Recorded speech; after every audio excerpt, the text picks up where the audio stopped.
நாங்க ஈரோட்ல இருந்து பேசுறேங்க மேம். உங்க பொண்ணோட கல்யாண விஷயமா கொஞ்சம் பேசணுங்க மேம். நீங்க என் பொண்ணுக்கு கல்யாண விஷயமா பேசுறதுக்கு முன்னாடி எங்க பொண்ணுக்கு நாங்க எப்படிப்பட்ட வரனா பாக்குறோம் அப்படிங்கறத நாங்க சொல்லிடுறோம். நாங்க என்ன சொல்றோமோ சொல்லிடுறோம், அதுக்கப்புறம் நீங்க பேசுங்க. மேடம் கொஞ்சம் பொறுங்க. நான் என்ன சொல்ல வர்றேன்னா, நீங்க ஒண்ணும் சொல்ல வேண்டாம். நாங்க பொண்ணு பெத்தவங்க, நாங்க என்ன சொல்றோமோ அதை கேளுங்க சார் ஃபர்ஸ்ட். சரி மேடம், நீங்க முதல்ல என்ன சொல்லணுமோ சொல்லுங்க, அப்புறம் பொறுமையா நான் சொல்றேன். பையன் 1,00,000 மேல சம்பளம் வாங்கணும், நிச்சயத்தப்பவே 5,00,000 மேல வைர நெக்லஸ் போடணும் பொண்ணுக்கு. கார் ஒண்ணு பையன் பேர்ல இருக்கணும், தோட்டம் தரவு நிறைய இருக்கணும், பெரிய வீடு ஒண்ணு பையன் பேர்ல இருக்கணும். ஏங்க மேடம், நீங்க சொல்றதெல்லாம் பொண்ணு கல்யாணத்துக்கு போட்ட கண்டிஷனுங்களா? அவ சின்ன பொண்ணு, அவளுக்கு இதெல்லாம் எங்க சார் தெரியும்? வெகுளியா வளர்த்திட்டு நாங்க பெத்தவங்க, நாங்க தான் பொண்ணு சௌரியமா என்ன பண்ணி வைக்கணுமோ அதை பண்ணி வைக்கணும். ஒரே பொண்ணு, ரொம்ப செல்லம் கொடுத்து வளர்த்திட்டோம். போற வீட்டுல போய் அவ கஷ்டப்படக்கூடாது, அதனாலதான் நாங்களா பார்த்து இந்த மாதிரி கண்டிஷன் எல்லாம் போடுறோம். சரிங்க மேடம், நான் என்ன சொல்ல வரேன்னா. இருங்க, நான் இன்னும் சொல்லி முடிக்கல. இன்னும் முடிக்கலையா? சரி சொல்லுங்க. என் பொண்ணுக்கு வாச தொலைச்சு கோலம் போட தெரியாது. அவ லீவ் நாள்ல எல்லாம் 10 மணிக்கு மேலதான் எந்திரிப்பா.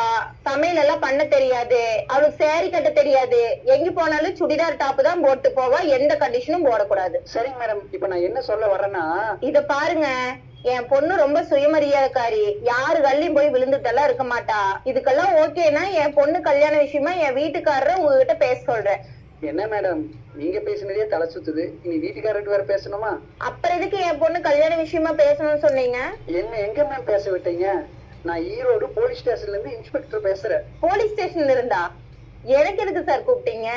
ஏதோ ராங் நம்பரா பண்ணிட்டீங்க போல. மேடம், நான் ராங் நம்பர்லாம் எதுவும் பண்ணல. உங்க பொண்ணு தண்ணி அடிச்சு ஊர் சுத்திட்டு இருக்கிறவன கோயில்ல கல்யாணம் பண்ணிக்கிட்டு உங்ககிட்ட இருந்து பாதுகாப்பு வேணும்னு சொல்லி ஸ்டேஷன்ல வந்து கேக்குறாப்ல. அதுக்குதான் உங்களுக்கு போன் பண்ண, சீக்கிரம் கிளம்பி வாங்க. மேடம், நான் சொல்றேன்னு தப்பா நினைச்சுக்காதீங்க. முதல்ல திரும்ப வேண்டியது பெத்தவங்க தான். தான் பொண்ணுக்கு திறமையான பையனா, ஒழுக்கமான பையனா, எந்த சூழ்நிலையிலையும் நம்ம பொண்ணை காப்பாத்துவானா அப்படிங்கறத மட்டும் பாருங்க.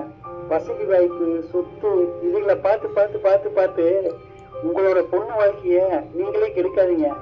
பொண்ணுங்களை கோபுரத்துல உட்கார வைக்கிறதா நினைச்சு சாக்கடையில வீசிடாதீங்க மேடம். முதல்ல பெத்தவங்க மாறுங்க. ஒழுக்கமான பசங்க எவ்வளவு பேர், நிறைய பேர் இருக்காங்க. ஏன் உங்க பொண்ணுக்கே அவ்வளவு வரங்கள் வந்திருக்கு.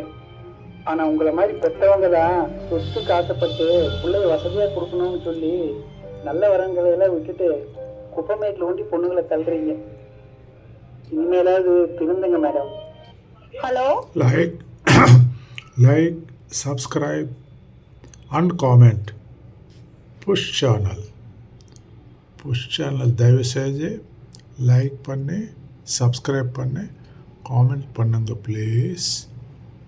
Please support and encourage Push channel. Thank you. God bless you.